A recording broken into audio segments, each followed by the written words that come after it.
একদা রানী বিলকিস হযরত সুলাইমান আলাইহিস সালামের কাছে আসলো।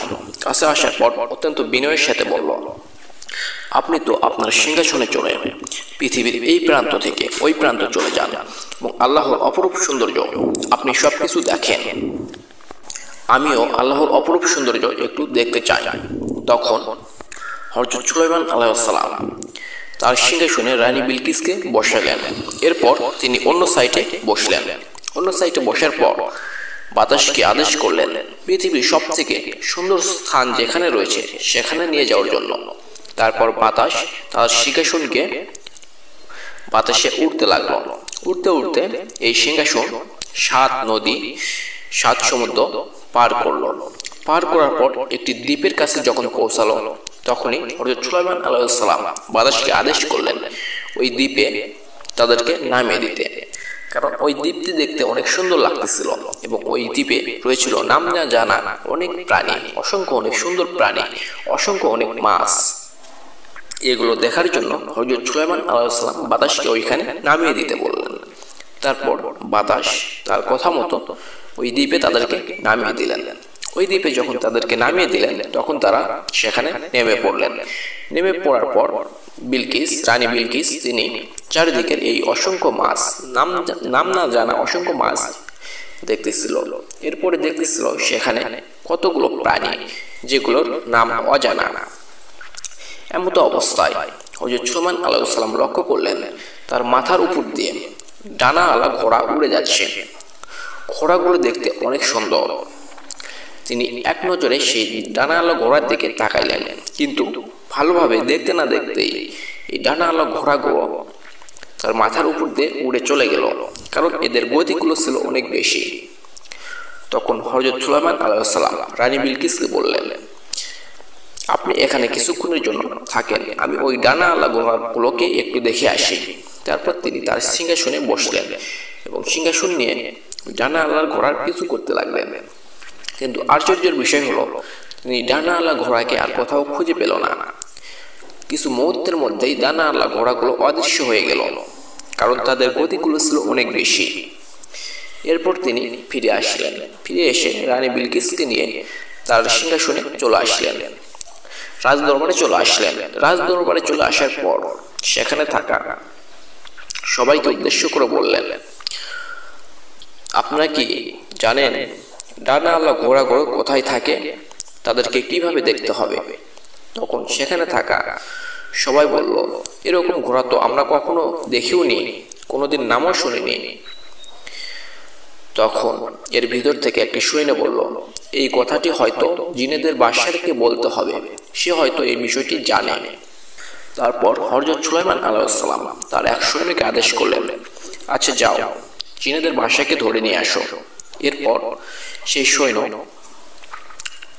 জিনেরা তো অদৃশ্য, তাকে কোথায় খুঁজবে, এই কারণে একটি নির্দিষ্ট স্থানে গেল। নির্দিষ্ট স্থানে যাওয়ার পর জিনেদের বাদশাকে বলতে লাগলো, আপনাকে হযরত সুলাইমান আলাইহিস সালাম ডেকেছে, এখনই আপনি রাজ দরবারে যান। এই কথা শোনা মাত্রই সেখান থেকে জিনেদের বাদশা তাড়াতাড়ি হযরত সুলাইমান আলাইহিস সালামের কাছে চলে গেলেন এবং হযরত সুলাইমান আলাইহিস সালামের কাছে যাওয়ার পর বললেন, আমাকে ডাকছেন কেন? তখন হযরত সুলাইমান আলাইহিস সালাম বললেন, ডানাওয়ালা ঘোড়া তারা কোথায় থাকে তাদেরকে আপনি ধরে নিয়ে আসেন। তখন এই জিনেদের বাদশা বলল, এটা অসম্ভব, আমি তো এটা পারবো না। তখন সেখান থেকে এক সৈন্য ধমক দিয়ে বলল, তুমি সুলাইমান আলাইহিস সালামের কথা অমান্য করবে? তখন জিনেদের বাদশা বলল, আমাকে ক্ষমা করবেন, কারণ এই ডানাওয়ালা ঘোড়াদের গতি অনেক বেশি, আমরা তাদের কাছে যাওয়ার আগে তারা উড়ে চলে যাবে, তাদেরকে আমরা কখনোই ধরতে পারবো না। তাদেরকে ধরা তো দূরের কথা, তাদের কাছেই আমরা পৌঁছাতে পারবো না। তবে চন্দন নামে একটি জিন রয়েছে, যে জিনটি এই ঘোড়াগুলোকে হয়তোবা ধরে নিয়ে আসতে পারে। তারপর হযরত সুলাইমান আলাইহিস সালাম এই জিনেদের বাদশাকে বললেন, তাহলে যাও, যে চন্দন নামক জিনকে তুমি ধরে নিয়ে আসো। এরপর জিনের বাদশা গেলেন সমুদ্রের পাড়ে, কারণ এই চন্দন নামক এই জিনটি হযরত সুলাইমান আলাইহিস সালামের ভয়ে সমুদ্রের নিচে থাকে, সে কখনোই সেই সমুদ্রের নিচ থেকে বের হয় না। তখন জিনেদের বাদশা সেখানে যাওয়ার পর ডাকতে লাগলো, এই চন্দন বেরিয়ে আসো। তখন নিচ থেকে চন্দনের কোনো সাড়া দিল না, কারণ সে তো ভয়ে লুকিয়ে রয়েছে। তারপর জিনেদের বাদশা বুদ্ধি করে বলল, এই চন্দন বেরিয়ে আসো, এখন তো আমাদের রাজত্ব করার সময় চলে এসেছে। হযরত সুলাইমান আলাইহিস সালাম তো আর বেঁচে নেই, সে তো মারা গেছে। তুমি তাড়াতাড়ি বেরিয়ে আসো, আমরা এখন দুনিয়াতে রাজত্ব করব। এই কথা শোনা মাত্রই চন্দন জিন হাসতে হাসতে তার কিছু সঙ্গী সাথীদেরকে নিয়ে সেখান থেকে বেরিয়ে আসলো। সেখান থেকে যখন বেরিয়ে আসলো তখন তাকে নিয়ে রওনা দিল।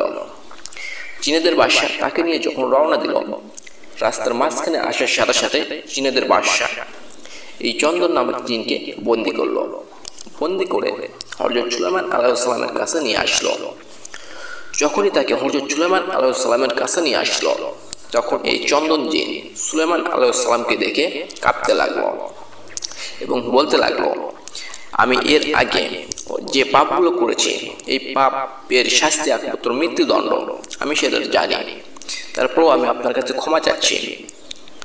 তখন হযরত সুলাইমান আলাইহিস সালাম বলল, আমি তোমাকে এক শর্তে ক্ষমা করতে পারি, তুমি যদি আমাকে ডানা আলা ঘোড়া ধরে নিয়ে এসে দিতে পারো।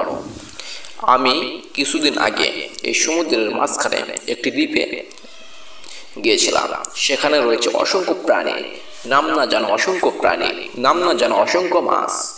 সেই দ্বীপের উপর দিয়ে উড়ে যাচ্ছিল কিছু ডানাওয়ালা ঘোড়া, সেই ঘোড়াগুলোকে তোমার ধরে নিয়ে আসতে হবে। তখন চন্দন জিন সেখানে আর কোনো কথা বলল না। সেখানে কোনো কথা না বলে সেই দ্বীপের উদ্দেশ্যে রওনা দিল। তার কিছু সঙ্গী সাথীদেরকে নিয়ে সেই দ্বীপে চলে গেল। দ্বীপে চলে যাওয়ার পর জিনদেরকে সবাইকে বলল, আপনারা তো সবাই জানেন এই ঘোড়াগুলোর গতি অত্যন্ত বেশি, আমরা চাইলেও তাকে ধরতে পারবো না, কিন্তু আমাদের এখানে একটি বুদ্ধি করতে হবে। এই ঘোড়াগুলো যখন উঠতে উঠতে যখন ক্লান্ত হয়ে যায়, তখন তারা এই সমুদ্রের এই জায়গায় এসে পানি পান করে। তাই আমরা এই জায়গায় পানিগুলোতে সাপ মিশিয়ে রাখবো, যাতে যখন তারা সে পানি পান করবে সাথে সাথে তারা সেখানে পড়ে যাবে, তারা আর উঠতে পারবে না। তখন আমরা তাদেরকে সেখান থেকে ধরবো। যেই কথা তেমনই কাজ। তারা তখনই কিছু শরাব এই পানির ভিতরে মিশিয়ে দিল। পানির ভিতরে যখন তারা মিশিয়ে দিল, তারপর এই ঘোড়াগুলো সেখানে চলে আসলো। চলে আসার পরে এই পানিগুলো যখনই পান করলো, তখনই তারা সেখানে পড়ে গেল। তখন তারা আর উঠতে পারল না। তখন এই জিনেরা গিয়ে এই ঘোড়াগুলোকে ধরলো। কিছু ঘোড়াকে সেখান থেকে ধরে নিয়ে আসলো হযরত সুলাইমান আলাইহিস সালামের কাছে। যখন হযরত সুলাইমান আলাইহিস সালামের কাছে নিয়ে আসলো, তখন হযরত সুলাইমান আলাইহিস সালাম এই ঘোড়াগুলোকে এক নজরে দেখতে লাগলো। এক নজরে দেখতে দেখতে তার আসরের নামাজের সময় পার হতে লাগলো, কিন্তু সে কখনোই বুঝতে পারলো না যে আসরের নামাজ পার হয়ে যাচ্ছে, কারণ ঘোড়াগুলো ছিল অত্যন্ত সুন্দর। তারপর হঠাৎ করে হযরত সুলাইমান আলাইহিস সালাম চমকে গেল যে সে তো আসরের নামাজ পড়েনি। তারপর তিনি আসরের নামাজের জন্য তাড়াহুড়া করে তার রাজপ্রাসাদের ভিতরে চলে গেলেন। এরপর তাড়াহুড়া করে উযু করলেন। তারপর আল্লাহর কাছে কান্নাকাটি করলেন যে আমি এই পৃথিবীর এই সৌন্দর্যের ঘোড়ার মোহে পড়ে আমার কর্তব্য আমি ভুলে গিয়েছিলাম, আমি নামাজ পড়িনি, আমাকে ক্ষমা করে দিও। এটা বললে আল্লাহর কাছে কান্নাকাটি করতে লাগলো।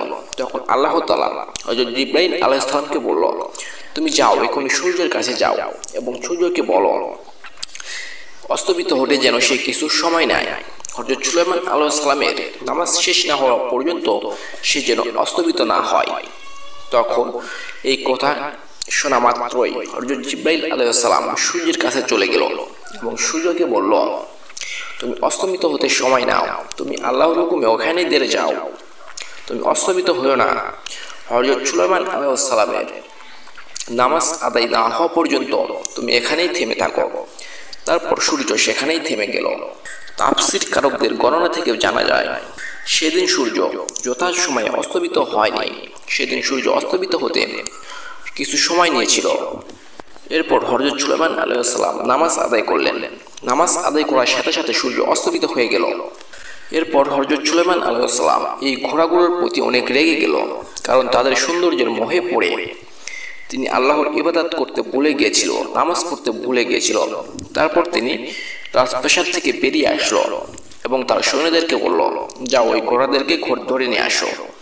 তারপর তার সৈন্যরা ওই ঘোড়াদেরকে যখন ধরে নিয়ে আসলো, তখন হযরত সুলাইমান আলাইহিস সালাম তাদের সমস্ত ডানা কেটে দিল। তখন গায়েবী থেকে আওয়াজ আসলো, হে সুলেমান, তুমি প্রমাণ করেছো যে পৃথিবীর সবকিছুই সামান্য, কিন্তু আল্লাহর ভালোবাসা তোমার কাছে সব থেকে দামি। যারা আমাদের এই ইসলামী জীবন 3 এই চ্যানেলটি এখন পর্যন্ত সাবস্ক্রাইব করেনি, তাদের কাছে একটা অনুরোধ, সেটি হলো আমাদের এই চ্যানেলটি সাবস্ক্রাইব করবেন এবং পাশে থাকা বেল আইকনটি বাজিয়ে দিবেন। এটি আপনাদের কাছে অনুরোধ, কারণ আমাদের চ্যানেলের সাবস্ক্রাইবের সংখ্যা অনেক কম। আবার খুব দ্রুতই আপনাদের সাথে দেখা হবে পরবর্তী কোনো গল্প নিয়ে। আজ এ পর্যন্তই। ভালো থাকবেন, সুস্থ থাকবেন। আল্লাহ হাফেজ।